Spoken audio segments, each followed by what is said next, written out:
have to call Mr. Agarwal. Hello ma'am, ये हमारे boss की तरफ से छोटा सा तोहफा आपके लिए। आप कौन? मैम, हमारे बॉस ने भेजा ये। क्या बात है मैम, बॉयफ्रेंड की तरफ से गिफ्ट? वाकई में अनिका ने अपने एम्प्लॉयज को बोलने की काफी छूट दे रखी थी। ज्यादा बकवास मत करो, मेरा कोई बॉयफ्रेंड नहीं है। आपके बॉस कौन है? सॉरी मैम, हमारे बॉस ने बोला है कि उन्हें पूरी उम्मीद है कि आप उनकी आइडेंटिटी को गैस कर लेंगी। ये तोहफा सिर्फ और सिर्फ आपके लिए है और मुझे पूरी उम्मीद है आज की रात आपकी शानदार जाएगी।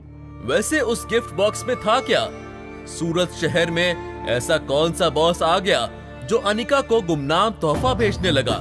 क्या अनिका उस गुमनाम बॉस को पहचान पाएगी? क्या इस गिफ्ट बॉक्स में ऐसा कुछ निकलेगा जिसे देख ये सूट तुमने स्पेशल प्राइस में खरीदा है ना? जहां तक मुझे याद आ रहा है ना, ये मैंने चोर मार्केट में देखा था। कितने का? 500। अरे क्या क्वालिटी है इस सूट की? वो क्या है ना uncle, ma'am uncle, sorry to disappoint you, लेकिन इस सूट के लिए मैंने एक भी पैसा खर्च नहीं किया।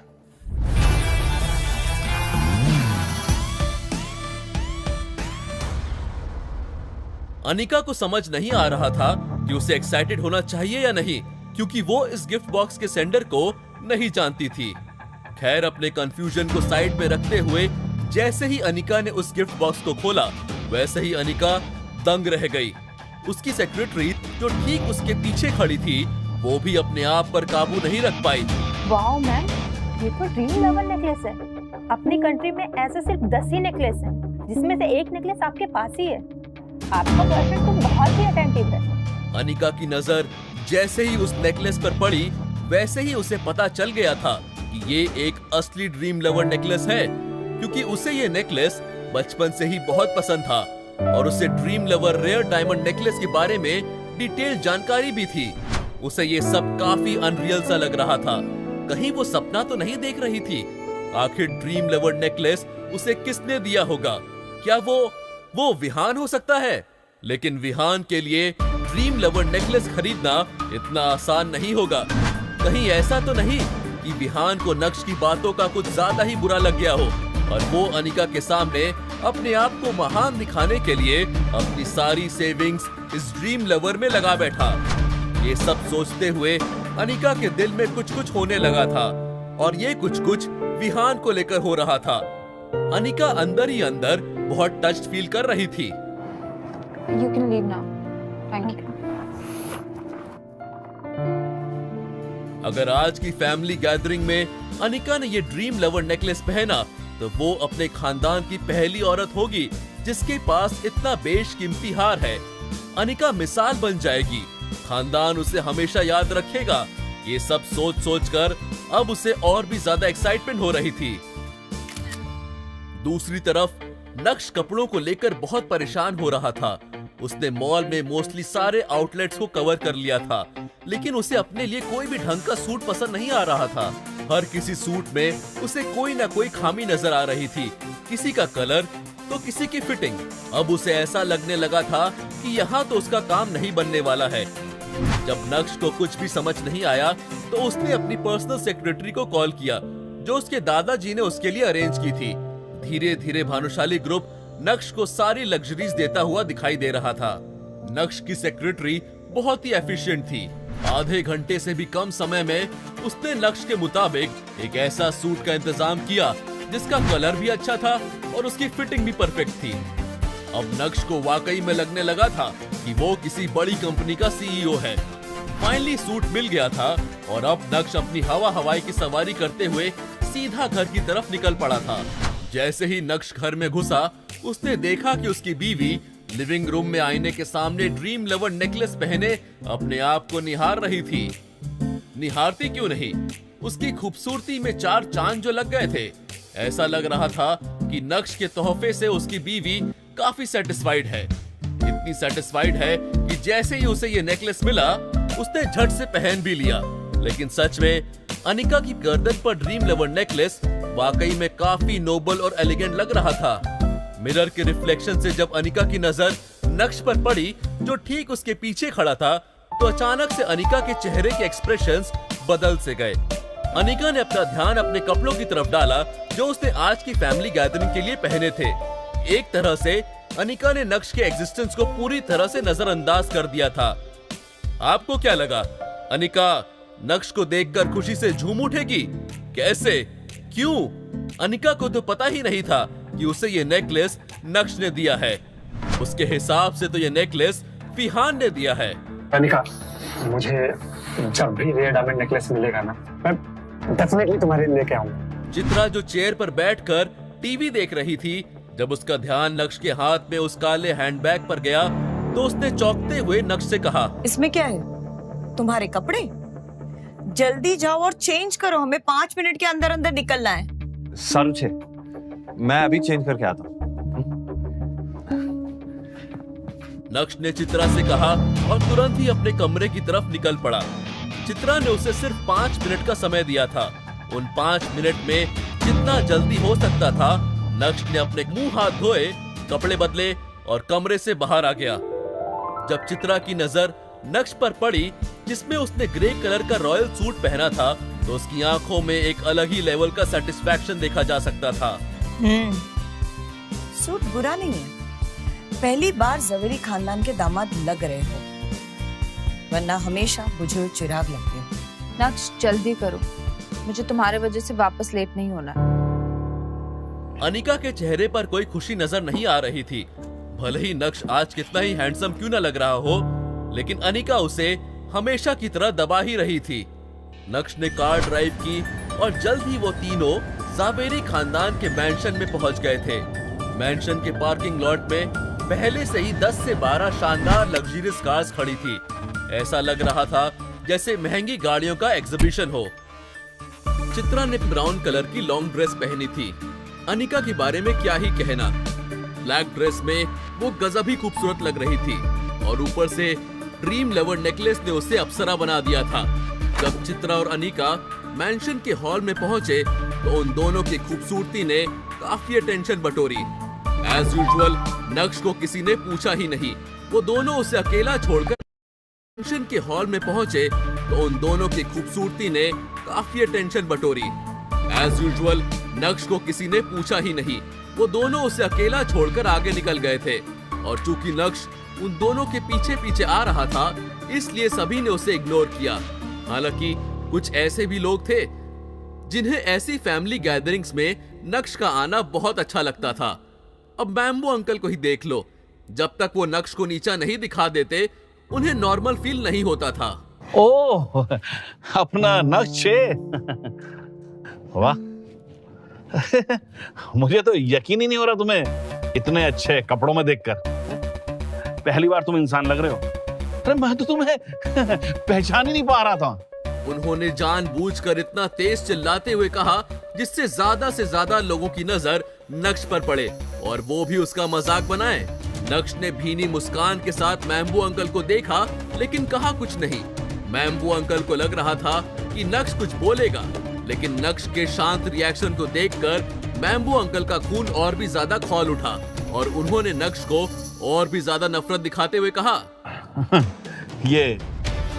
ये सूट तुमने स्पेशल प्राइस में खरीदा है ना? जहां तक मुझे याद आ रहा है ना, ये मैंने चोर मार्केट में देखा था। कितने का? 500? 600?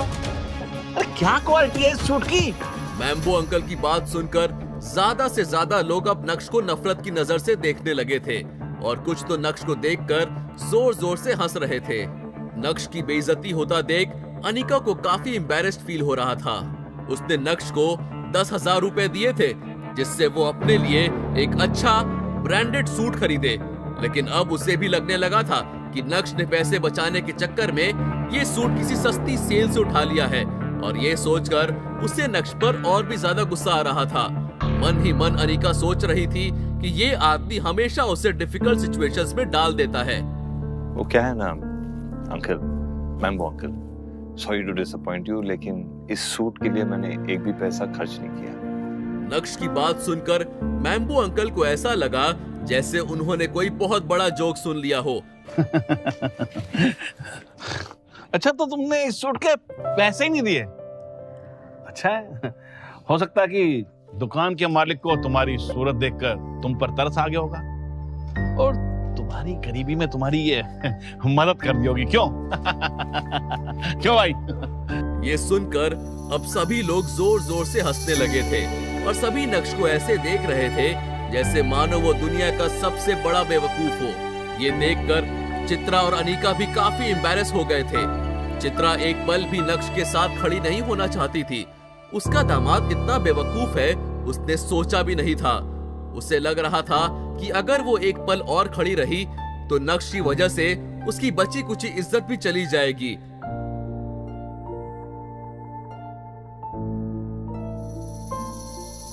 अगर बात करने का सही तरीका तुम्हें नहीं आता है ना तो बात मत करो, शांति से जाके किसी कोने में बैठ जाओ।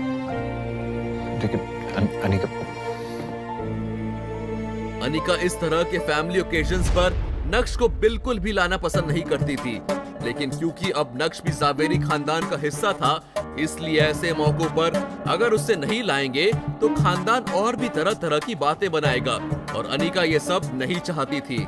इसलिए हमेशा की तरह उसे नक्श को मजबूरी में लाना ही पड़ता था और नक्श की वजह से उन्हें हमेशा इसी तरह से एम्बैरेस होना पड़ता था। अनीका, मुझे तुम्हारे बारे में पीछे कुछ भी बात करने का कोई शौक नहीं है, लेकिन ये जो तुम्हारे पति है ना, इन्होंने कभी अमीरी तो देखी है नहीं और ना ही इन्हें अमीरों की तरह रहना आता है।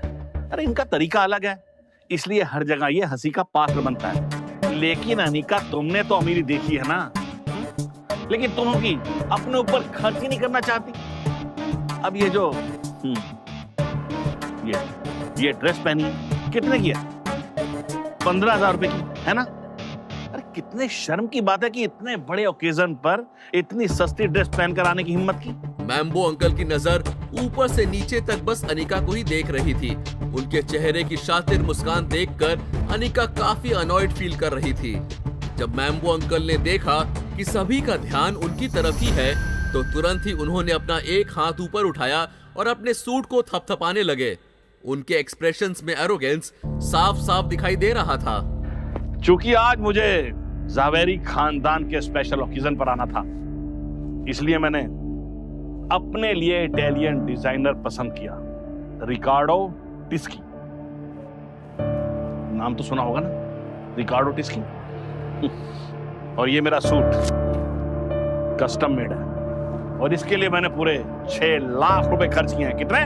6 लाख। वेटर, और उधर कहां जा रहे हो? जरा इधर से, इधर से।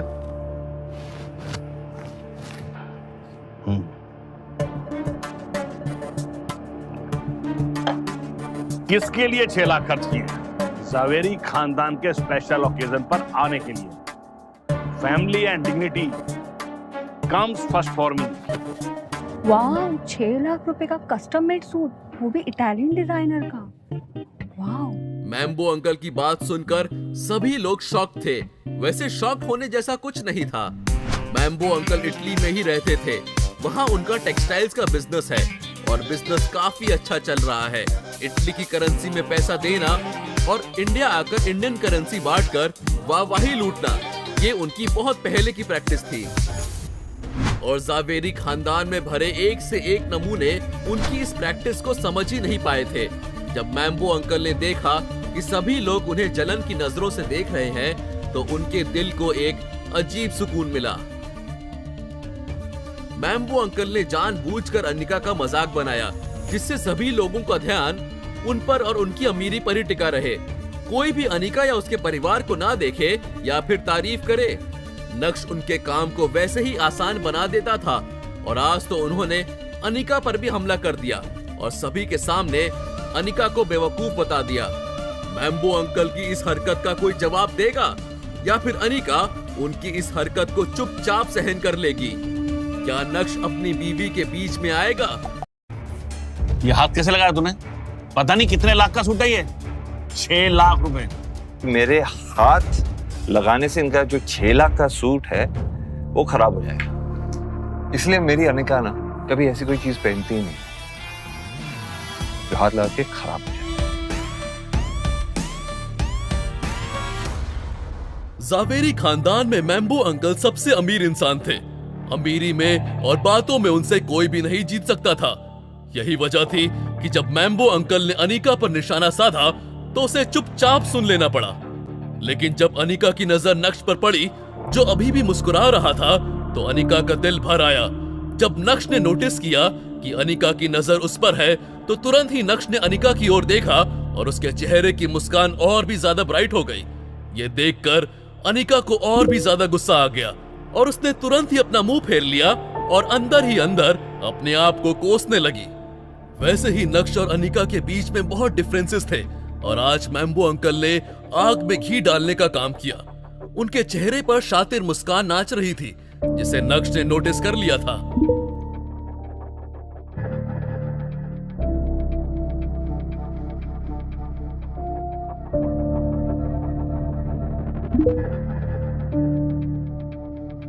वाओ, मैम्बो अंकल, ये शैंपेन तो काफी कीमती लगती है।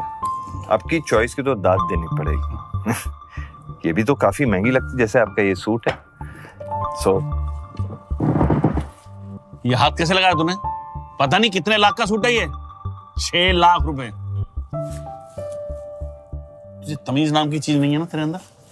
मैम्बो अंकल बहस करने के लिए हमेशा तैयार रहते थे। उन्हें छोटी छोटी बातों को बड़ा बनाने में बहुत मजा आता था। मैम्बो अंकल के बिहेवियर से नक्श को कोई फर्क नहीं पड़ा और मैम्बो अंकल की ओर देखते हुए तंज मारते हुए कहा, सॉरी, ये हाथ मैं ठीक है। अरे आप घबराइए मत प्लीज, आप नाश्ता कीजिए। वो क्या है ना कि मैम्बो अंकल को लगा कि मेरे हाथ लगाने से इनका जो 6 लाख का सूट है वो खराब हो जाएगा। इसलिए मेरी अनिका ना कभी ऐसी कोई चीज पहनती ही नहीं जो हाथ लगा के खराब हो जाए। और मेरी अनिका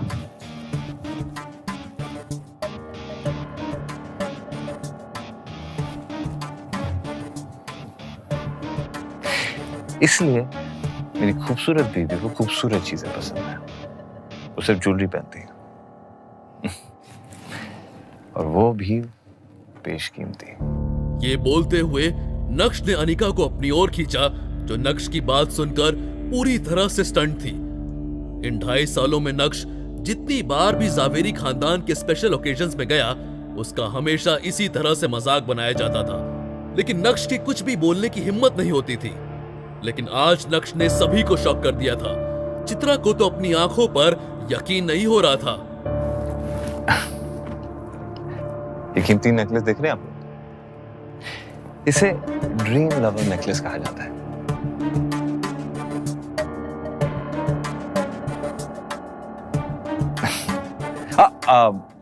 अंकल, आप इनकी कीमत मत पूछिएगा, क्योंकि आपने ये जो महंगा वाला सूट पहना हुआ है ना, उससे कहीं ज्यादा महंगाई है। मतलब अगर आप ऐसे 100 सूट भी बना देंगे ना, फिर भी ये ड्रीम लवर नेकलेस की बराबरी नहीं कर पाएगा। वो कहते हैं ना कि शब्दों में बहुत ताकत होती है।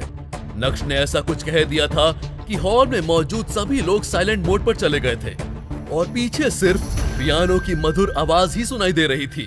अनिका की गर्दन को गौर से देखने के बाद सारे गेस्ट जैसे पागल ही हो गए। क्या मैंने कुछ गलत तो नहीं सुना, या मैं कुछ गलत देख रही हूँ? अरे ये तो ड्रीम लवर नेकलेस ही है। एक पल के लिए अनिका हॉल में मौजूद सभी लोगों के लिए आई कैचिंग पर्सनैलिटी बन गई थी। सभी की नजरें उसी पर टिकी हुई थी और ये देखकर उससे बहुत अच्छा लग रहा था। वो काफी सेटिस्फाइड फील कर रही थी और करेगी भी क्यों नहीं। एक औरत क्या चाहती है? यही कि सब उसकी तारीफ करें और अनिका के साथ यही तो हो रहा था। कुछ समय पहले अनिका को नीचा दिखाया गया था और अब देखिए अनिका टॉप पर पहुंच गई थी। उसी समय अनिका ने अपना ध्यान नक्श पर लगाया, जो ठीक उसके बाजू में खड़ा था। चित्रा के साथ साथ अब अनिका को भी यकीन हो गया था कि नक्श बदल गया है। खैर, ये समय नक्श के अंदर आ रहे चेंजेस जानने का नहीं, बल्कि अपनी और ज्यादा वाहवाही लूटने का था। इसलिए अनिका बार बार अपना हाथ ड्रीम लवर पर लगाते हुए सभी को दिखाने और साथ ही साथ जलाने की कोशिश कर रही थी। तुम सब लोगों को बेवकूफ बना रहे हो।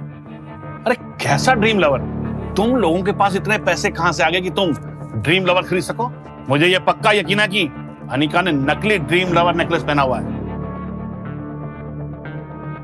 हालांकि उन्हें पता था कि वो असली ड्रीम लवर ही है, लेकिन इस समय वो अपनी बात को सामने रखते हुए उसे फेक बताने की कोशिश कर रहे थे। उन्हें लग रहा था कि लोग उनकी बात पर यकीन करेंगे और ये बात आगे तक जाएगी। वैसे भी उन्हें इस तरह की बहस करने में मजा ही मजा मिलता था। जब नक्श ने यह सुना तो उसके चेहरे के एक्सप्रेशंस पूरी तरह से बदल गए थे।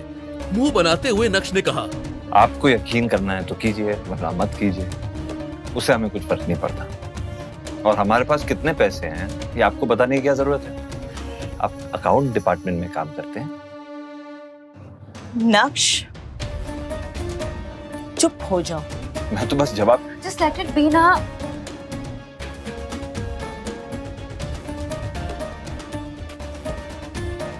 भाई साहब, नक्श आपसे बहुत छोटा है।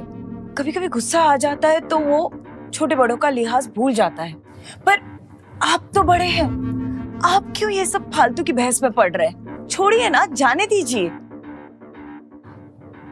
मैम्बो भाई, अच्छा कावेरी दिखाई नहीं दे रही है, बच्चे भी नहीं दिखे, कहाँ है सब?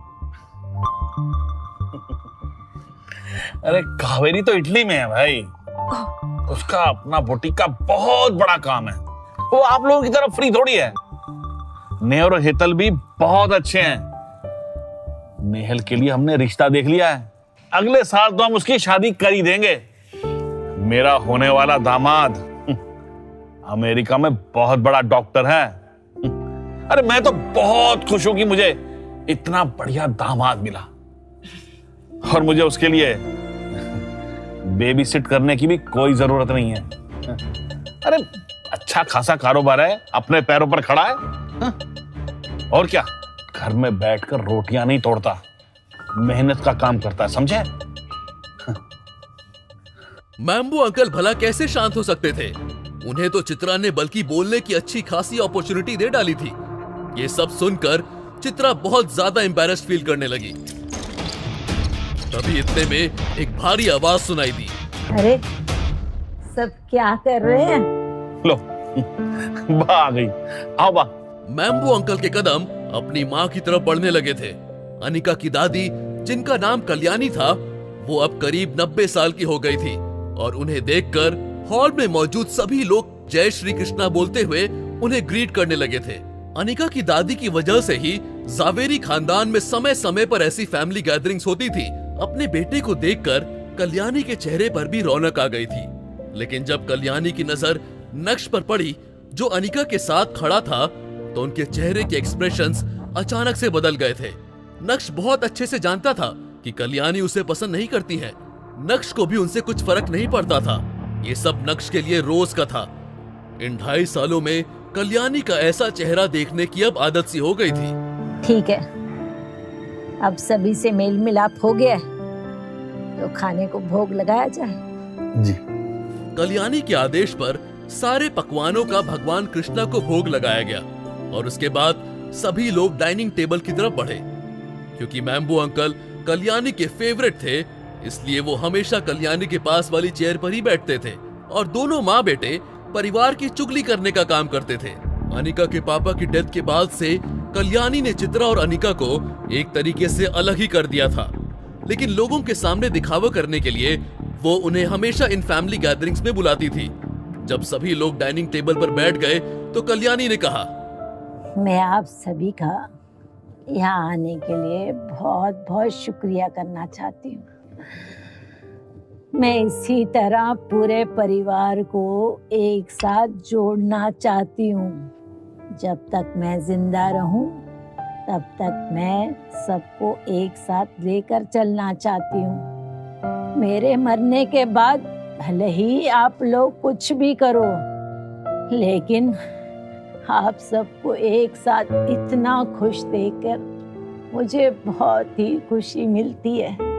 उम्मीद करती हूँ कि इसी तरह पूरा परिवार हमेशा एक साथ रहेगा और कभी भी एक दूसरे का साथ नहीं छोड़ेगा। प्यार भरा भाषण देने के बाद डिनर की शुरुआत हुई। डिनर में ढोकला, गाठिया, ठेपला, खांडवी, कढ़ी, बाप रे, इतना कुछ था कि डिशेस का नाम लेते लेते ही पेट भर जाएगा। जब नक्श की नजर डिनर स्प्रेड पर पड़ी तो उसके मुंह में पानी आने लगा था। खाने पीने के मामले में नक्श की डाइट बहुत अच्छी थी। जैसे ही खाने की शुरुआत हुई, वैसे ही नक्श अपनी धुन में खाना खाने लगा। वो बेफिक्रे की तरह अलग अलग डिशेस के मजे लेने में लगा हुआ था। अनिका और चित्रा ने भी नक्श को कई बार देखा, लेकिन नक्श ने ऐसे प्रिटेंड किया जैसे मानो उसने उन दोनों को देखा ही नहीं हो। नक्श के ईटिंग मैनर्स भी बुरे नहीं थे, बस वो खाना सभी से बहुत फास्ट खाता था और इसी वजह से सब उसे घूरते थे। लेकिन अगर नक्श खाना खाते हुए इस सब के बारे में सोचेगा तो वो ठीक से खाना नहीं खा पाएगा। खाना खाते हुए अचानक से कल्याणी ने बोलना शुरू किया।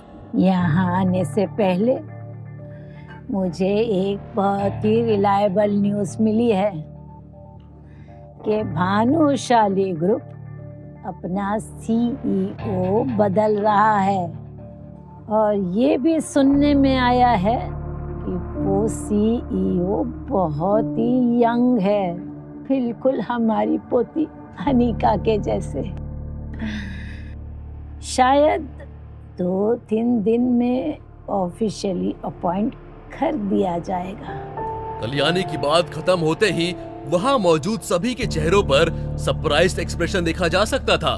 फुसफुसाने का दौर भी शुरू हुआ और सभी के मन में कुछ बेसिक कॉमन सवाल थे कि भानुशाली ग्रुप अचानक से अपना सीईओ क्यों बदल रहा है। उस कंपनी में ऐसी भी क्या उथल पुथल हो गई है कि उन्हें सीईओ बदलने की जरूरत पड़ रही है। वो नया सीईओ कौन होगा, वो क्या नए चेंजेस लेकर आएगा, भानुशाली ग्रुप का फ्यूचर प्लान क्या है, वगैरह वगैरह।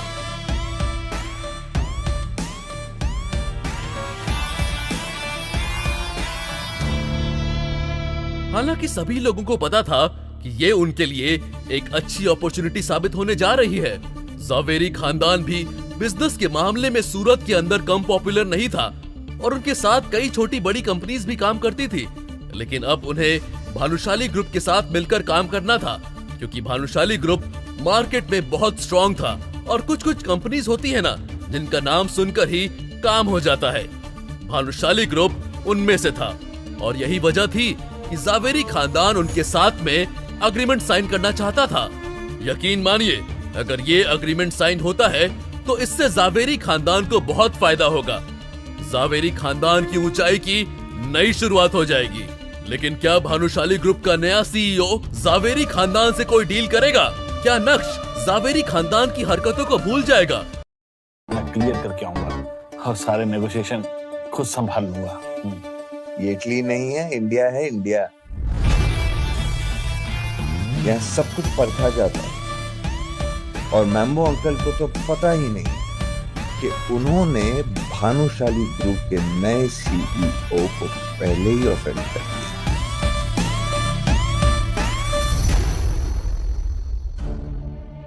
बीते सालों में कई बार जावेरी खानदान ने भानुशाली ग्रुप को प्रपोजल्स भेजे थे, लेकिन उन्होंने सारे प्रपोजल्स रिजेक्ट कर दिए।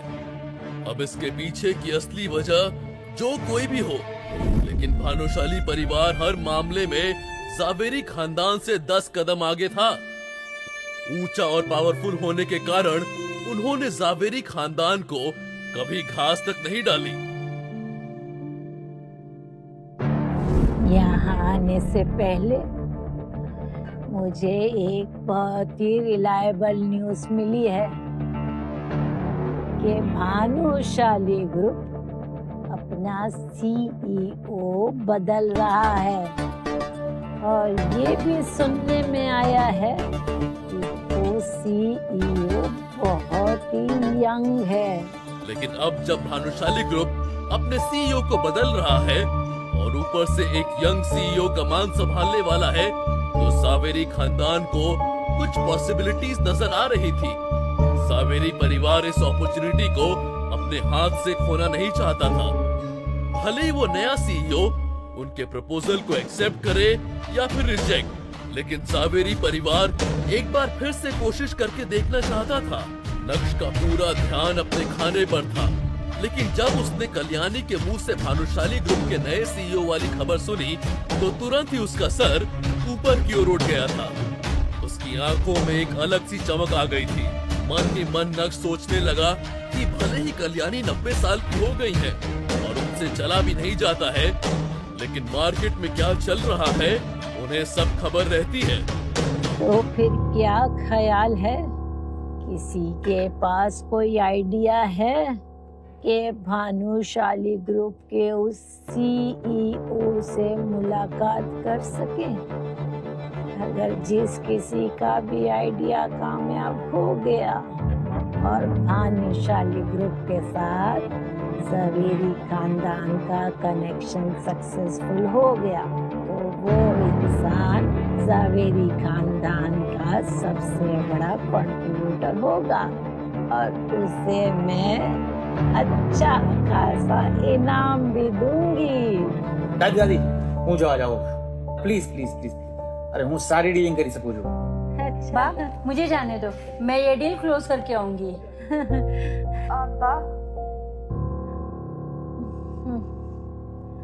अनिका भी अपना मुंह खोलकर अपनी बात रखना चाहती थी, लेकिन जब अनिका ने ज़ावेरी खानदान में अपनी जगह रियलाइज की जो बाकी के कजिन से काफी नीचे थी, तो अनिका ने अंत में शांत रहने का फैसला लिया।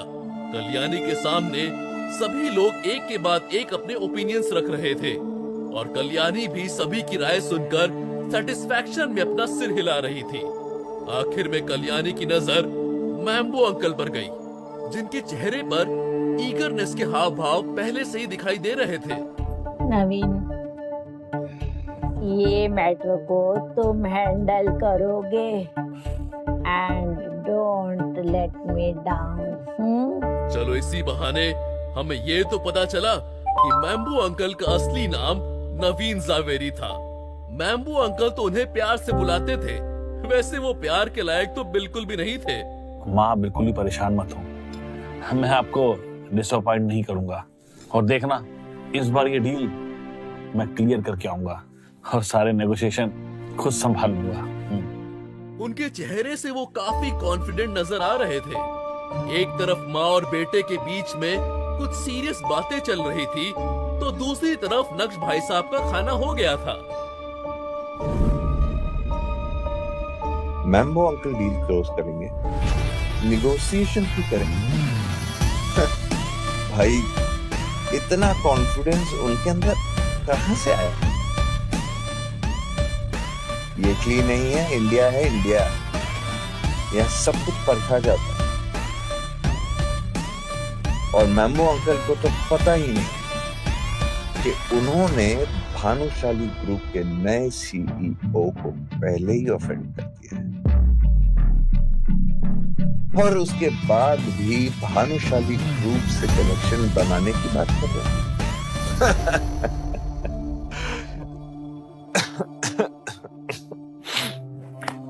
खाना बहुत अच्छा था। ऐसे लगा आज पहली बार मैंने दिल खोल के खाना खाया। फैमिली गैदरिंग खत्म होने के बाद नक्श अनिका और चित्रा को लेकर घर की तरफ निकल पड़ा था। रास्ते में अनिका ने नक्श की किसी भी बात पर कोई ध्यान नहीं दिया। उसके दिमाग में तो बस कल्याणी की बातें घूम रही थी कि कैसे ज़ावेरी खानदान भानुशाली ग्रुप के साथ कनेक्शन बनाना चाहता है और उस डील को क्लोज करने की जिम्मेदारी मैम्बो अंकल को दी गई। कल्याणी अपने चारों बेटों में से, माफ कीजिएगा, अब अनिका के डैड तो रहे नहीं, तो अपने तीनों बेटों में से सबसे ज्यादा मैम्बो अंकल को ही पसंद करती थी और ज्यादातर सारी अच्छी अपॉर्चुनिटीज उन्हीं को संभालने के लिए बोलती थी, जिसमें उन्हें इंडियन मार्केट का ABCD का भी नॉलेज नहीं था। बस इटली में अपना बिजनेस क्या चमका दिया। कल्याणी को ऐसा लगता था जैसे मैम्बो कहीं पर भी फतेह कर सकता है। अनिका यही सोच रही थी कि अगर वो कोई पैंतरा चलाए और उसके आइडिया से अगर ज़ावेरी खानदान और भानुशाली ग्रुप के बीच में डील क्लोज हो जाए तो वो अपनी अंजी कॉर्पोरेशन को भी डूबने से बचा सकती है। वैसे अभी तो उसकी डूबती हुई कंपनी को विहान बजाज संभाल रहा था, लेकिन अब जब उसने अनिका को ड्रीम लवर नेकलेस खरीद कर दे दिया है तो क्या उसके पास भी अब उतना पैसा होगा? अनिका के मन में ये सारी बातें घूम रही थी और वो जितना इस बारे में सोच रही थी उतनी ही ज्यादा उसे इरिटेशन हो रही थी। अनिका का बर्ताव देखकर नक्श को समझ आ गया था कि वो क्यों इतनी स्ट्रेस्ड है, लेकिन उस समय नक्श ने कुछ नहीं कहा। रात को सोने से पहले अचानक से नक्श जमीन पर लगाए अपने बिस्तर से उठा और सीधा बेड की तरफ बढ़ा, जहां अनिका बस लेटने ही वाली थी। नक्श ने अनिका को देखा और उसका मन किया कि आज की रात वो अनिका के साथ ही सोए। लेकिन अपनी इस इच्छा को साइड में रखते हुए नक्श ने अनिका को दिलासा देते हुए कहा, अनिका, एक बात करूं तुमसे?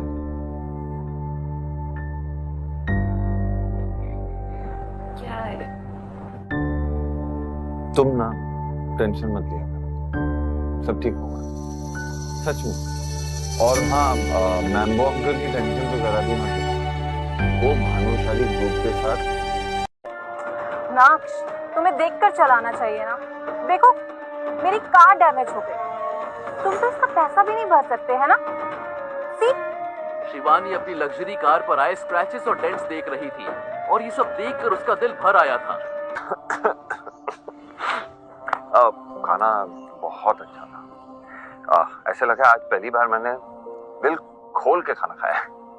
फैमिली गैदरिंग खत्म होने के बाद नक्श अनिका और चित्रा को लेकर घर की तरफ निकल पड़ा था। रास्ते में अनिका ने नक्श की किसी भी बात पर कोई ध्यान नहीं दिया। उसके दिमाग में तो बस कल्याणी की बातें घूम रही थी कि कैसे जावेरी खानदान भानुशाली ग्रुप के साथ कनेक्शन बनाना चाहता है और उस डील को क्लोज करने की जिम्मेदारी मैम्बो अंकल को दी गई। कल्याणी अपने चारों बेटों में से, माफ कीजिएगा, अब अनिका के डैड तो रहे नहीं, तो अपने तीनों बेटों में से सबसे ज्यादा मैम्बो अंकल को ही पसंद करती थी और ज्यादातर सारी अच्छी अपॉर्चुनिटीज उन्हीं को संभालने के लिए बोलती थी, जिसमें उन्हें इंडियन मार्केट का ABCD का भी नॉलेज नहीं था। बस इटली में अपना बिजनेस क्या चमका दिया, कल्याणी को ऐसा लगता था जैसे मैम्बो कहीं पर भी फतह कर सकता है। अनिका यही सोच रही थी कि अगर वो कोई पैंतरा चलाए और उसके आइडिया से अगर जावेरी खानदान और भानुशाली ग्रुप के बीच में डील क्लोज हो जाए तो वो अपनी अंजी कॉर्पोरेशन को भी डूबने से बचा सकती है। वैसे अभी तो उसकी डूबती हुई कंपनी को विहान बजाज संभाल रहा था, लेकिन अब जब उसने अनिका को ड्रीम लवर नेकलेस खरीदकर दे दिया है तो क्या उसके पास भी अब उतना पैसा होगा? अनिका के मन में ये सारी बातें घूम रही थी और वो जितना इस बारे में सोच रही थी उतनी ही ज्यादा उसे इरिटेशन हो रही थी। अनिका का बर्ताव देखकर नक्श को समझ आ गया था कि वो क्यों इतनी स्ट्रेस्ड है, लेकिन उस समय नक्श ने कुछ नहीं कहा। रात को सोने से पहले अचानक से नक्श जमीन पर लगाए अपने बिस्तर से उठा और सीधा बेड की तरफ बढ़ा, जहां अनिका बस लेटने ही वाली थी। नक्श ने अनिका को देखा और उसका मन किया कि आज की रात वो अनिका के साथ ही सोए। लेकिन अपनी इस इच्छा को साइड में रखते हुए नक्श ने अनिका को दिलासा देते हुए कहा,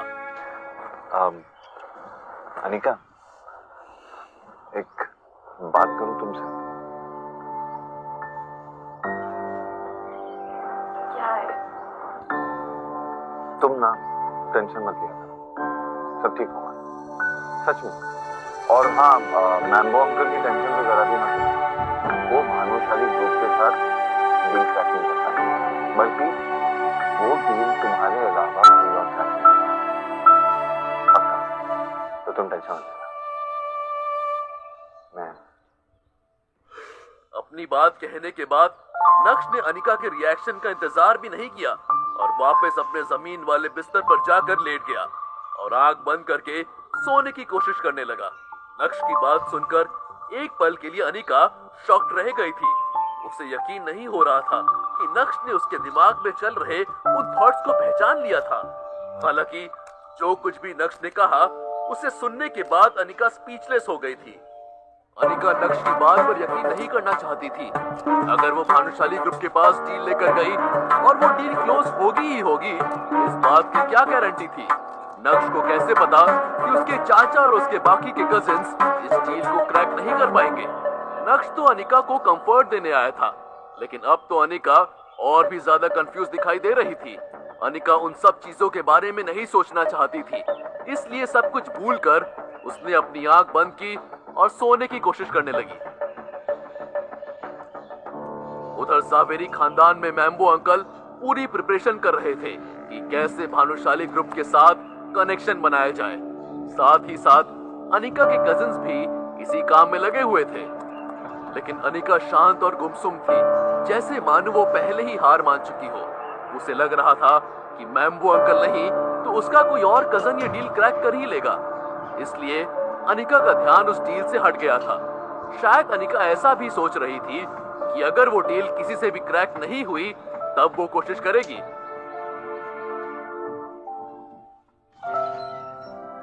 खैर जो कुछ भी था, इस कश्मकश में 3 से 4 दिन कैसे निकल गए पता ही नहीं चला। और वो दिन आ गया जब भानुशाली ग्रुप को अपना नया सीईओ मिलने वाला था। उस दिन की सुबह जब अनिका अपने काम से निकल गई तो नक्श भी घर से निकल गया था। नक्श के दादाजी ने उसे सुबह ही कॉल करके बता दिया था कि आज उसकी ज्वाइनिंग है और उसकी सेक्रेटरी नंदिता ऑफिस में उसका इंतजार करेगी। नक्श ने अपना स्कूटर उठाया और हवा से बात करते हुए भानुशाली ग्रुप के ऑफिस की तरफ निकल पड़ा था। भानुशाली ग्रुप का मेन ऑफिस सूरत की सबसे पॉश लोकेलिटी में था। नक्श के मन में एक बात और खटक रही थी। इतनी बड़ी कंपनी का सीईओ होकर वो एक स्कूटर चला रहा था। इसलिए नक्श ने तय किया कि वो अपना स्कूटर ऑफिस के बाहर रोड के सामने की तरफ पार्क करेगा। अभी नक्श अपने स्कूटर को लेकर आगे बढ़ ही रहा था कि तभी एक लग्जरी कार अचानक से आई और उसने नक्श के स्कूटर को ठोक दिया। What is happening here? टक्कर इतनी जोर से हुई और स्कूटर का टायर भी टेढ़ा हो गया था। लग्जरी कार पर भी डेंट आ गया था, लेकिन गलती नक्श की नहीं थी। खैर अब क्या, अब तो तमाशा होने ही वाला था। अरे यार खून निकल रहा है। अबे अंधे घोड़े, इतनी बुरी तरह से मेरी गाड़ी को ठोक दिया। अरे इसका नुकसान कौन भरेगा? दिखता नहीं है तुझे? ये इससे पहले कि वो लग्जरी कार के ड्राइवर से कुछ कहता, अचानक से उस कार का दरवाजा खुला और नक्श को शिवानी के दर्शन हुए। सड़क पर देखकर नहीं चला सकते क्या? उस लड़की की टोन बहुत खराब थी। वहाँ मौजूद भीड़ उस लड़की को देखने के लिए और भी ज्यादा बेकाबू हो गई। सभी लोग फुसफुसाने लगे। ये लड़की कितनी खूबसूरत है यार, कौन सी फिल्म की स्टार है? सही मायनों में जब नक्श की नजर उस लड़की पर पड़ी तो नक्श के चेहरे का एक्साइटमेंट देखने लायक था। शिवानी तुम? अरे नक्श, तुम यहाँ क्या कर रहे हो? वाह क्या कोइंसिडेंस है। नक्श भी आज ही सीईओ की कुर्सी पर बैठेगा और शिवानी भी आज ही अपना कॉन्ट्रैक्ट साइन कराने आई। शिवानी और भानुशाली ग्रुप के बीच अब एक नया रिश्ता बनने जा रहा था। ऐसे में भला नक्श शिवानी के साथ इस हादसे को लेकर बहस कैसे कर सकता था? इसलिए नक्श पूरी तरह से खामोश हो गया। 2 दिन पहले शिवानी ने न्यूज़पेपर में पढ़ा था कि भानुशाली ग्रुप के मेन सिक्योरिटी गार्ड को दिन में अचानक से कार्डियक अरेस्ट आया और उसकी मौके पर ही मौत हो गई। इसलिए कंपनी अब एक जवान सिक्योरिटी गार्ड रख रही है। क्या वो नक्श है? मन ही मन ये सोचते हुए एक बार फिर से शिवानी ने नक्श की ओर देखा और मुंह बनाने लगी। नक्श, तुम्हें देखकर चलाना चाहिए ना। देखो मेरी कार डैमेज हो गई, तुम तो इसका पैसा भी नहीं भर सकते है ना? सी? शिवानी अपनी लग्जरी कार पर आए स्क्रैचेस और डेंट्स देख रही थी और ये सब देखकर उसका दिल भर आया था। कल ही तो शिवानी ने नई कार ली और आज पहली बार जब कार बाहर निकली तो उसका कल्याण हो गया। शिवानी की बात पर नक्श की तरफ से कैसा रिएक्शन आने वाला है? क्या नक्श अपनी गलती मानेगा या फिर शिवानी के साथ बहस करने लगेगा? अगर शिवानी उसे पैसे भरने के लिए बोलेगी तब नक्श क्या करेगा? क्या नक्श आज शिवानी को दिन में तारे दिखाएगा? क्या होगा जब भानुशाली ग्रुप के ऑफिस में शिवानी नए सीईओ के तौर पर नक्श से मिलेगी? क्या नक्श बैम्बू अंकल या अनिका के कजन से मिलेगा?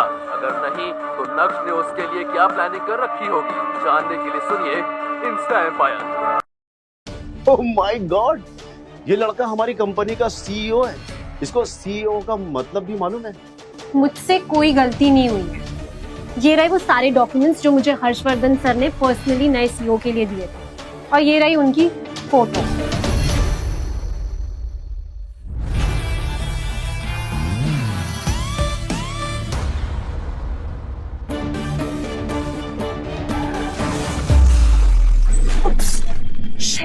अबे वो शिवानी तुम? नक्श, तुम्हें देखकर चलाना चाहिए ना। देखो मेरी कार डैमेज हो गई, तुम तो इसका पैसा भी नहीं भर सकते है ना? जब नक्श ने शिवानी की बात सुनी तो वो पूरी तरह से चौंक उठा और सरप्राइज टोन में बोला, ये कैसी बातें कर रही हो तुम शिवानी? बल्कि तुम्हारी गाड़ी ने मेरी गाड़ी से टक्कर मारी, देखो कितना नुकसान हुआ मुझे भी। इसकी भरपाई कौन करेगा? और तभी नक्श ने देखा कि ब्लू कलर का सूट पहने एक आदमी 2 सिक्योरिटी गार्ड्स के साथ उनकी तरफ बढ़ रहा था। ये सब क्या हो रहा है यहाँ पर? जब विपुल ने अपनी आंखों के सामने ये सारा सीन देखा तो सबसे पहले तो वो शिवानी को वहां देखकर चौंक गया। अरे शिवानी, तुम? मैंने सोचा था कॉन्ट्रैक्ट साइन करने के लिए तुम कुछ दिनों के बाद आओगी। मैंने एक्सपेक्ट नहीं किया था तुम इतनी जल्दी आ जाओगी। विपुल की बात सुनकर शिवानी के चेहरे पर भी मुस्कान आ गई थी। वो काफी जेंटल और पोलाइट लग रही थी, लेकिन नक्श के सामने उसका एटीट्यूड पूरा अलग था। इससे पता चलता है कि शिवानी नक्श को छोटा समझती थी। विपुल, आई एम सॉरी। देखो ना मेरे यहाँ आते ही क्या हो गया। क्या तुम इस मैटर को सॉल्व करने में मेरी हेल्प करोगे प्लीज? जैसे ही शिवानी के मुंह से ये शब्द बाहर आए, वैसे ही विपुल के दिल में कुछ होने लगा। अचानक से उसके मन में सेंस ऑफ रिस्पॉन्सिबिलिटी का ख्याल आने लगा।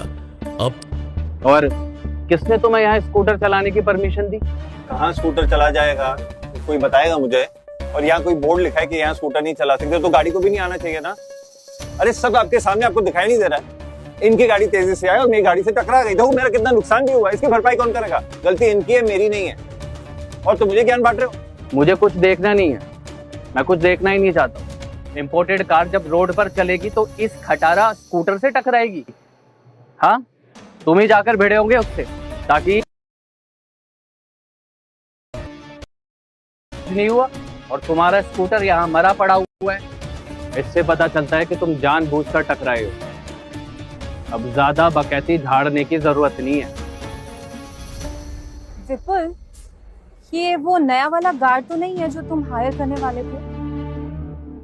अगर ये ऐसा है तो मुझे डर लग रहा है कि बहुत सारे लोग इससे ऑफेंड होने वाले हैं। अचानक से विपुल को याद आया कि 2 दिन पहले ही उन्होंने न्यूज़पेपर में एक सिक्योरिटी गार्ड की एड निकाली थी। विपुल की नजर नक्श के खटारा स्कूटर पर गई। ये सब देखकर विपुल को लगने लगा कि नक्श ही वो सिक्योरिटी गार्ड है जिसे आज से ज्वाइन करना था। मैं ऐसे लोगों को काम करने की परमिशन नहीं दूंगा। शिवानी, तुम बिल्कुल फिक्र मत करो, मैं अभी से नौकरी से निकाल दूंगा। ओए बच्चू, यहाँ से उल्टे पैर रवाना हो जाए। अब यहाँ पर कोई जरूरत नहीं है तुम्हारी। You are fired. निकलो, चलो निकलो यहाँ से। भानुशाली कंपनी की इमेज खराब करने की जरूरत नहीं है। निकलो यहाँ से, निकलो। नक्श को समझ ही नहीं आ रहा था कि आखिर ये सब हो क्या रहा है। नक्श ने उस आदमी की एम्प्लॉय आईडी देखी और तब नक्श को पता चला कि ये आदमी विपुल नागर है, असिस्टेंट HR भानुशाली ग्रुप। और इसी के साथ मन ही मन सोचने लगा, भानुशाली ग्रुप ने कैसे कैसे लोग कंपनी में भर रखे, मतलब कोई तमीज ही नहीं है बात करने। एक सेकंड, मैं निकल जाऊंगा, लेकिन बस आप मुझे ये बताइए, मिस्टर विपुल नगर, असिस्टेंट HR। नागर मिस्टर विपुल गर। हाँ, गर।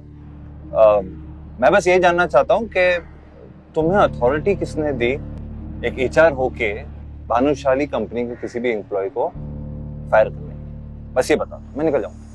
भीड़ को अब मजा आने लगा था और फुसफुसाहट का दौर भी शुरू हो गया था। नक्श का सवाल सुनकर विपुल के चेहरे के तोते उड़ गए थे। वाकई में विपुल के पास किसी को भी फायर करने की कोई अथॉरिटी नहीं थी। लेकिन इससे पहले कि विपुल कुछ बोलता, शिवानी ने बीच में टोकते हुए कहा, अच्छा, तुम कह रहे हो कि विपुल के पास तुम्हें फायर करने की अथॉरिटी नहीं है? ओके, बट हेड HR के पास तो है। वेट। नफरत की नजरों से शिवानी ने नक्श की ओर देखा और तुरंत ही अपना मोबाइल बाहर निकाला और कुछ टाइप करने लगी। काम हो जाने के बाद शिवानी के चेहरे पर शातिर मुस्कान नाच रही थी। अरे, what the hell is this? 5 minute से भी कम समय के अंदर सूट पहने एक औरत भानुशाली ग्रुप के ऑफिस से बाहर आई। उस औरत को देखकर ऐसा लग रहा था जैसे वो करीब 40 से 45 साल की होगी। वो औरत भानुशाली ग्रुप के पब्लिसिटी डिपार्टमेंट की हेड HR नैनिका थी और साथ ही साथ वो शिवानी की चाची भी थी। समझे दोस्तों? तो शिवानी की चाची की वजह से शिवानी को भानुशाली ग्रुप के साथ कॉन्ट्रैक्ट साइन करने का मौका मिल रहा था। शिवानी ने तुरंत ही अपनी चाची के पास जाकर उनका हाथ पकड़ लिया और उनके कान में कुछ फुसफुसाने लगी। नैनिका ने सीधा कड़क अंदाज में बोली, क्या तुमने इसकी कार को टक्कर मारी है? जल्दी से सॉरी बोलो और यहाँ से दफा हो जाओ, वरना मुझे पुलिस को बुलाना पड़ेगा और फिर वही ये मामला हैंडल करेंगे, समझे?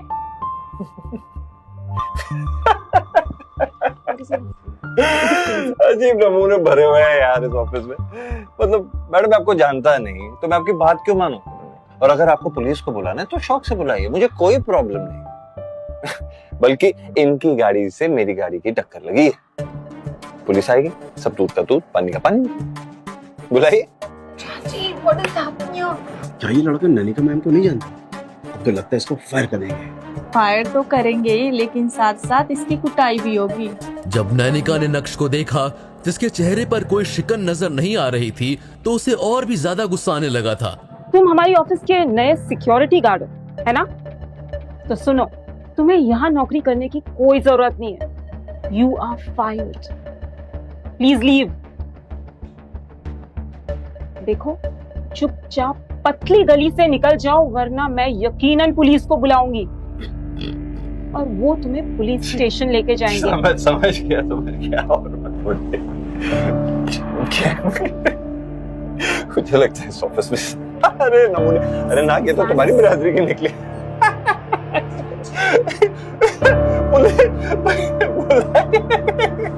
नक्श ने अपने आप को पॉइंट आउट किया और जोर जोर से हंसने लगा था।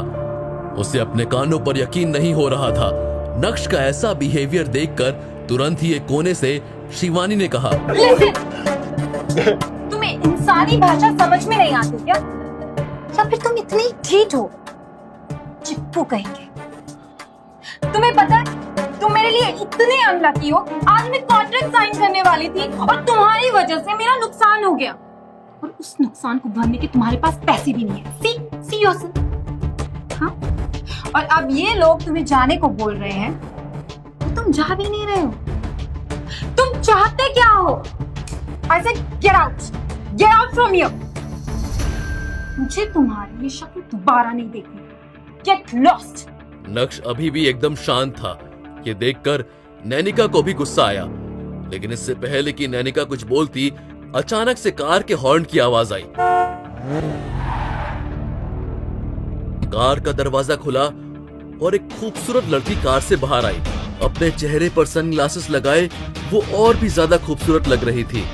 उस लड़की के कदम सीधा नक्श की तरफ बढ़े और नक्श के करीब जाकर उसने हल्का सा झुकते हुए कहा, सॉरी सर, वो एक्चुअली मैं कंपनी की नई सीजनल एनुअल रिपोर्ट्स बनाने में लग गई थी और मुझे समय का जेन्युइनली पता नहीं चला। I am really sorry sir, please forgive me. उस लड़की की बातें सुनकर नक्श को अंदाजा हो गया था कि यही उसकी पर्सनल सेक्रेटरी नंदिता है। सर, एक्चुअली मैंने एक्सपेक्ट नहीं किया था कि मुझे इतना ज्यादा ट्रैफिक मिल जाएगा। सॉरी सर, आगे से ऐसी गलती दोबारा नहीं होगी। जब भीड़ ने यह सीन देखा तो वो भी पूरी तरह से स्टंट रह गए थे। सिक्योरिटी गार्ड को भला सर कौन कहता है? नैनिका नंदिता को जानती थी। जब उसने नंदिता को नक्श के टुवर्ड्स इतने प्यार और रिस्पेक्टफुल मैनर से बात करते हुए देखा तो उसका दिल डाउट और गुस्से से भर गया था। नंदिता, तुम्हारा दिमाग तो खराब नहीं हो गया? ये लड़का अपने ऑफिस का नया सिक्योरिटी गार्ड है, तुम उसे सर सर बुला रही हो? तुम ठीक तो हो? Security guard? जी हाँ, ये हमारी कंपनी के नए सीईओ हैं। जैसे ही नंदिता के मुंह से ये शब्द बाहर आए वैसे ही वहां कुछ सेकंड्स के लिए सन्नाटा छा गया और उसके बाद सभी एक साथ जोर जोर से हंसने लगे थे। ओह माय गॉड, ये लड़का हमारी कंपनी का सीईओ है। इसको सीईओ का मतलब भी मालूम है? भाई आज का दिन तो बड़ा मजाकिया अंदाज से शुरू हुआ है, बहुत मजा आ रहा है। आगे आगे देखो होता है क्या। लगता है नंदिता की नौकरी भी आज सिक्योरिटी गार्ड के साथ ही जाएगी। मुझसे कोई गलती नहीं हुई है। ये रहे वो सारे डॉक्यूमेंट्स जो मुझे यशवर्धन सर ने पर्सनली नए सीईओ के लिए दिए थे, और ये रही उनकी फोटो, और ये बिल्कुल उन्हीं की तरह तो दिखते हैं। तो प्लीज मुझसे कोई गलती वलती नहीं हुई है, गलती तो तुम सब लोग कर रहे हो। नंदिता की बात सुनने के बाद नैनिका का क्या रिएक्शन होगा? नंदिता के पास जो तस्वीर है क्या वो नक्श की है? क्या अब नैनिका और विपुल तो तुम सब लोग कर रहे हो। नंदिता की बात सुनने के बाद नैनिका का क्या रिएक्शन होगा? नंदिता के पास जो तस्वीर है क्या वो नक्श की है? क्या अब नैनिका और विपुल नागर की नौकरी खतरे में थी, या फिर इस तस्वीर के पीछे भी कोई कहानी छुपी होगी? क्या शिवानी को नक्श के स्कूटर की भरपाई करनी होगी? क्या नक्श अब शिवानी के साथ कोई कॉन्ट्रैक्ट साइन करेगा? जब असली में सभी के सामने नक्श की असली आइडेंटिटी आएगी तब क्या होगा? मिस नंदिता, मुझे लगता है आपको कोई गलत फहमी हुई है। ये नक्श है, मेरा क्लासमेट। इसे मैं अच्छे से जानती हूँ। आप इसकी अपीयरेंस तो देखो। ये भानुशाली ग्रुप का सीईओ हो सकता है क्या? One second. इसकी शक्ल जरूर इस फोटो वाले आदमी से मिलती है, पर ये सीईओ तो हरगिज नहीं हो सकता। ऐसे बच्चों को भानुशाली ग्रुप ऑफ इंडस्ट्रीज की बहुत चिंता है, लेकिन ये बच्चों ये भूल गया कि किसको फायर करने की इनकी हैसियत है और किनको नहीं। फिर मैं सिखा देता हूँ। Sorry sir, sorry. You are fired. Naksh ने रजनीकांत की तरह अपना रूप दिखाया और ये रूप देखकर सभी की सांसें अटक गई थी। मुझसे कोई गलती नहीं हुई है। ये रहे वो सारे डॉक्यूमेंट्स जो मुझे यशवर्धन सर ने पर्सनली नए सीईओ के लिए दिए थे। शिवानी जो नैनिका के ठीक बाजू में थी, नंदिता की बात सुनकर उस फोटो को देखने लगी। उस फोटो में मौजूद शख्स नक्श की तरह ही दिख रहा था, लेकिन उस शख्स का टेम्परामेंट नक्श से काफी ज्यादा अच्छा था।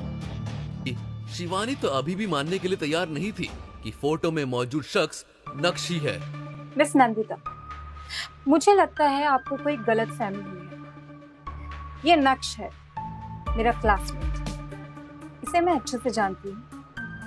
आप इसकी अपीयरेंस तो देखो।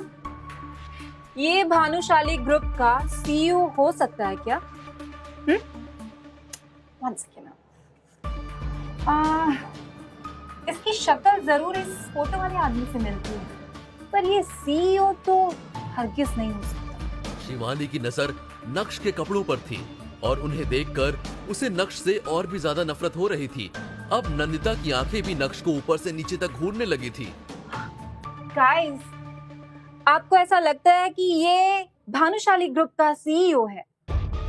आप एक बात बताइए कि क्या कोई सीईओ ऐसे लूज टी शर्ट शॉर्ट्स में ऑफिस में आएगा? हाँ, वो भी एक खटारा स्कूटर पर। वो जो कि अब बचा भी नहीं है ना? सॉरी यार, प्लीज। बच्चों पतली गली से निकल ले, वरना पुलिस निकालेगी।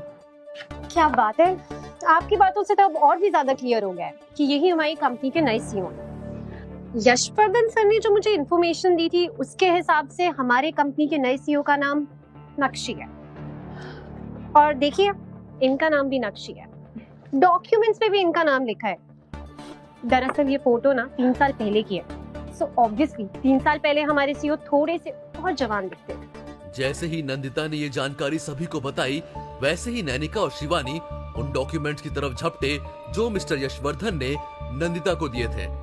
नैनिका और शिवानी तो बस नक्श का नाम देखना चाहते थे, और जैसे ही उनकी नजर सीईओ कॉलम में नक्श के नाम पर पड़ी, वैसे ही उन दोनों की जिंदगी में कड़कती फड़कती बिजली आ गिरी थी।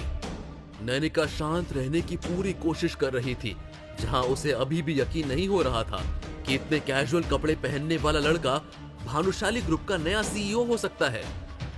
ये क्या कर दिया नैनिका तुमने?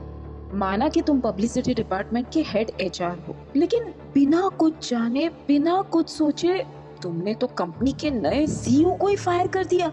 यहाँ तक कि तुम तो नए सीईओ को पुलिस स्टेशन भी भेजने वाली थी। दांतों को पीसते हुए उसने अपना गुस्सा निकालने की कोशिश की। सीईओ सर, प्लीज, मैं अंधी हो गई थी, मुझे कुछ दिखाई नहीं दिया। प्लीज मुझे माफ कर दीजिए, मेरे पास आपके आने की कोई खबर नहीं थी। हम जो कुछ भी अभी यहाँ पे हुआ उसे भूल जाते हैं। आइंदा से ऐसा कभी नहीं होगा। आइंदा से मतलब आप फ्यूचर की बात कर रहे हैं? आपको पता है आपका फ्यूचर क्या है? नक्श के इशारे को शायद नैनिका समझ गई थी। उसके चेहरे पर 12 बज रहे थे।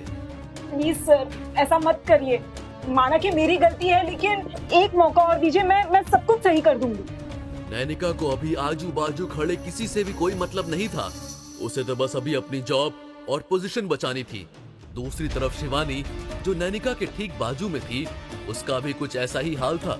और आपको यकीन नहीं होगा, एरोगेंस और नक्श के प्रति नफरत शिवानी के दिल और दिमाग से जा चुकी थी। नक्श, मुझसे गलती हो गई है, प्लीज उसे दिल पर मत लो।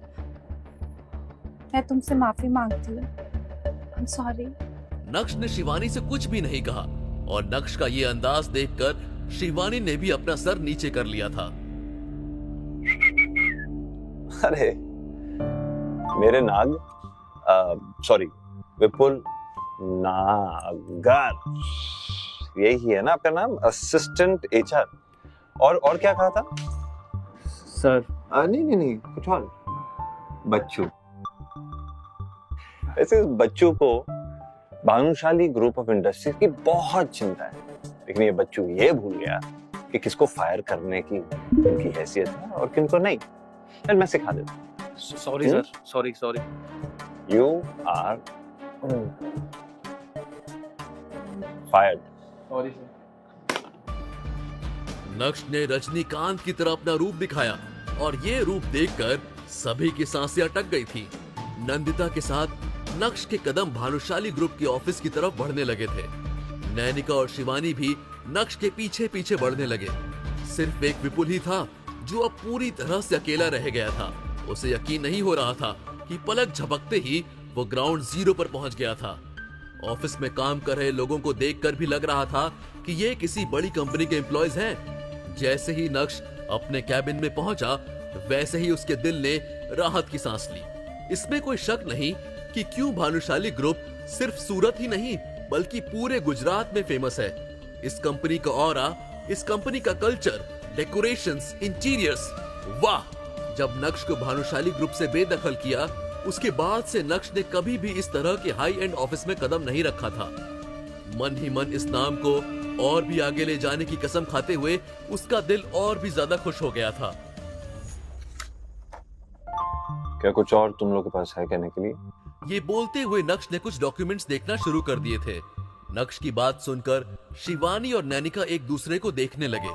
नैनिका ने शिवानी को कंफर्टिंग लुक दिया और बोली, सर, आज जो कुछ भी हुआ उसके लिए I am really very sorry.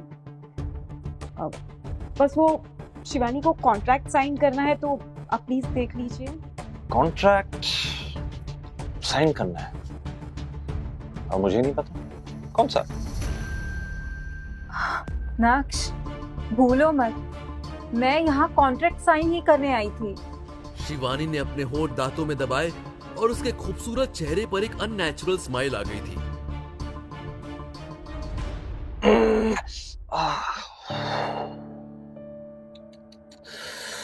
खटारा स्कूटर बदलना पड़ेगा।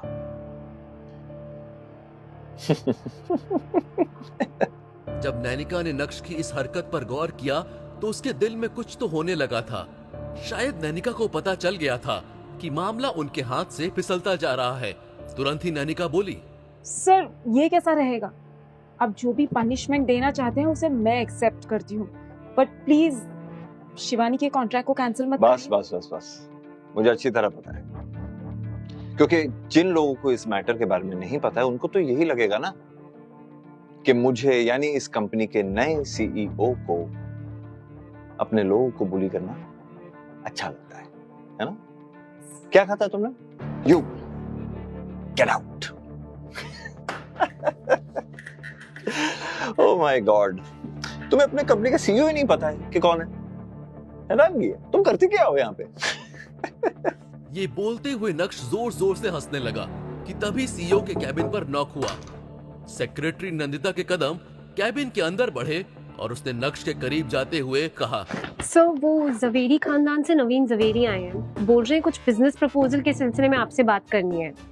वो एक्चुअली भानुशाली ग्रुप के साथ कोई कनेक्शन बनाना चाहते हैं, प्रपोजल भी साथ लेके आए। तो अगर आप अभी बिजी हो तो मैं उन्हें कुछ देर इंतजार करने के लिए बोलूं? जैसे ही नक्श ने नंदिता के मुंह से नवीन जावेरी का नाम सुना, वैसे ही मैम्बू अंकल का चेहरा उसके सामने आ गया और वो पूरी तरह से इरिटेट हो गया। उस बेवकूफ को जल्द से जल्द यहाँ से रवाना करो और जावेरी खानदान को अच्छी तरह इन्फॉर्म करो कि अगर उन्हें भानुशाली ग्रुप ऑफ इंडस्ट्रीज के साथ बिजनेस करना है, कनेक्शन बनाना है, तो फिर उस बेवकूफ को दोबारा यहाँ नहीं। Am I clear? और हाँ, एक और बात, जावेरी खानदान की तरफ से कौन मुझे मिलने आता है इसके बारे में मुझे पहले इंफॉर्मेशन मिलनी चाहिए। उस इंसान को अगर मुझे मिलना है नहीं मिलना ये मैं डिसाइड करूंगा। मुझे उनके साथ कनेक्शन बनाने में कोई प्रॉब्लम नहीं, बस I should be informed. Alright sir. You can leave. और सुनो, यस सर। जैसे मैंने कहा ठीक वैसे ही कहना, word to word. Okay sir. You can leave. Thank you sir. Out. Out. Sure, sir. नक्श ने तो नंदिता को ये मैसेज दे दिया था, लेकिन दूसरी तरफ मैम्बो अंकल भानुशाली ग्रुप के ऑफिस के मेन हॉल में बैठकर अपनी मां कल्याणी के हाथों से एक नई कार लेने का सपना संजो रहे थे। लेकिन इस सपने को टूटने में ज्यादा समय नहीं लगा। जब नंदिता ने मैम्बो अंकल को सीईओ का मैसेज दिया तो मैम्बो अंकल शॉक्ड रह गए थे। सीईओ का मैसेज देने के बाद नंदिता वहां से चली गई, लेकिन मैम्बो अंकल शॉक स्टेट में अभी भी यही सोच रहे थे कि ये क्या, मैं तो मिला भी नहीं, तो बिना मिले ही मुझे रवाना कर दिया। जब मैम्बो अंकल को एहसास हुआ कि उनके साथ बहुत गलत हुआ है, तो उनके मुंह से जोर से कुछ अपशब्द बाहर निकले और इसी के साथ भानुशाली ग्रुप के एम्प्लॉयज उन्हें घूरने लगे थे। तब मैम्बो अंकल को एहसास हुआ कि वो अभी भानुशाली ग्रुप की टेरिटरी में है और उन्हें यहाँ ऐसी कोई भी हरकत नहीं करनी चाहिए। अपने गुस्से को अपने फेफड़ों में भरते हुए मैम्बो अंकल भानुशाली ग्रुप के ऑफिस से निकल गए थे। जावेरी खानदान के मेंशन में अचानक से कल्याणी ने सभी परिवार वालों को कॉल किया और आने के लिए कहा। जब कल्याणी ने देखा कि सभी लोग आ गए हैं तो एक गहरी सांस लेते हुए उन्होंने बोलना शुरू किया। नवीन, कोई बात नहीं, ये काम तुमसे नहीं हो पाएगा। माँ वो जवेरी खानदान को नीचा दिखाना चाह रहे हैं। उसने मुझे अपनी सेक्रेटरी के सामने बेवकूफ कहा और जल्द से जल्द वहां से निकल जाने के लिए कहा। अब कल्याणी की क्या रणनीति होगी? नक्श से बात करने वो किसे भेजेगी? दीदी, नक्श दिखाई नहीं दे रहा, घर में नहीं है क्या? मुस्कुराते हुए अनिका ने जवाब दिया। जब मैं आज ऑफिस गई थी तो मेरे साथ निकला था और जब वापस आई तो घर पे नहीं था। Like I really care. Anika की बात सुनकर भाग्या को बोलने का मौका मिल गया। अनिका के करीब आते हुए उसने कहा, दीदी एक बात बताओ, I really admire you and you are very hard working. Life में ना आपने एक गलती कर दी, नक्श से शादी करके। I mean, आपको 2 साल हो गए और आपने उसे डाइवोर्स लेने का सोचा भी नहीं। भाग्या की बात सुनकर अनिका ने एक लंबी गहरी सांस ली, लेकिन बोला कुछ नहीं। इससे भाग्या की हिम्मत और भी ज्यादा बढ़ गई और उसने कहा, दीदी अब आपको ना आपके बारे में सोचना चाहिए। वो नक्श आपके लिए सही नहीं है, कुछ काम का ही नहीं आपके लिए, और आपकी कंपनी भी घाटे में है। आप ना मेरी एक बात, एक अच्छा सा रिच पावरफुल हस्बैंड ढूंढ। पता चला तो सभी उस टॉपिक पर डिस्कस करने लगे थे। सिर्फ मैम्बो अंकल ही नहीं, बल्कि अनिका के चाचा के बच्चे भी काफी स्मार्ट थे और उन्हें समझ आ रहा था कि ये डील सक्सेसफुल क्यों नहीं हुई थी। बहरहाल उन्हें हार का सामना करना पड़ा और अब कल्याणी चाहती थी कि इस मैटर को कोई और हैंडल करे। नवीन, कोई बात नहीं, ये काम तुमसे नहीं हो पाएगा। ये बोलते हुए कल्याणी के चेहरे पर गुस्सा और उदासी दिख रही थी। ये जो भानुशाली ग्रुप का नया सीईओ है, ये सुना है बहुत ही जवान है और इतनी कम उम्र में इतनी बड़ी कंपनी का सीईओ बनने का मौका मिला है, तो इसमें कोई शक नहीं कि उसमें घमंड ना हो। और ऐसे में वो हमारी जैसी फैमिलीज के साथ शुरुआती के दिनों में ऐसा तो करेगा ही। लेकिन उसने ये भी कहा है कि वो हमारे खानदान के और लोगों के साथ भी मिलना चाहता है, और अगर उसे जिसमें दिलचस्पी दिखी तो वो उसके साथ खुशी खुशी मीटिंग करके डील फाइनल करेगा। तो इसका मतलब ये है कि अभी ये डील हमारे हाथ से नहीं गई।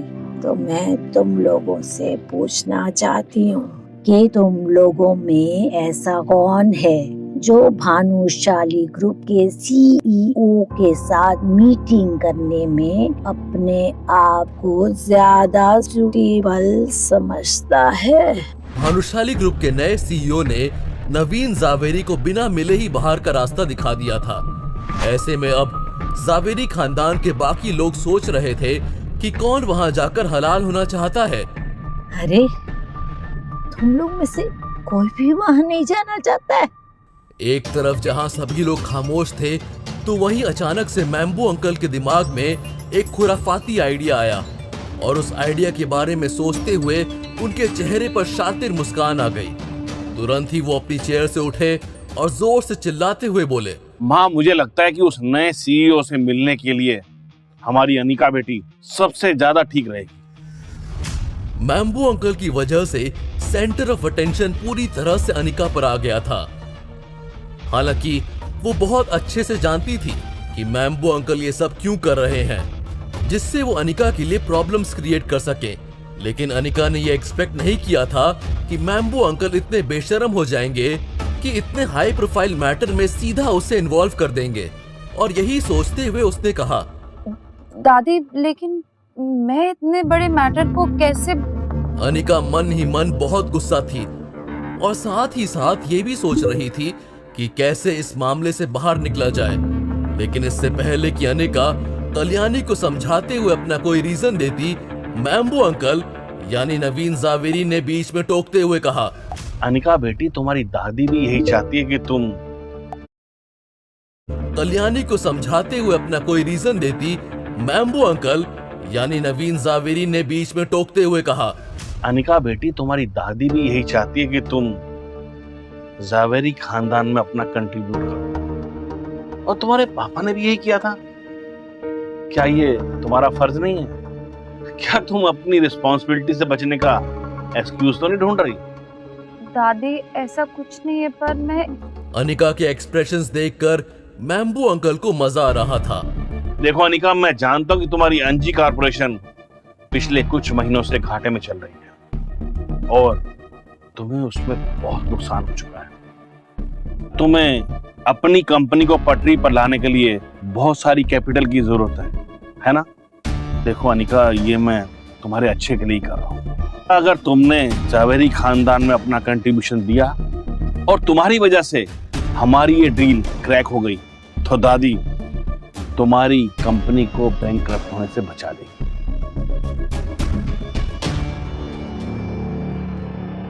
माँ, मुझे लगता है कि अनिका इस काम को करने के लिए सबसे ज्यादा सुटेबल है।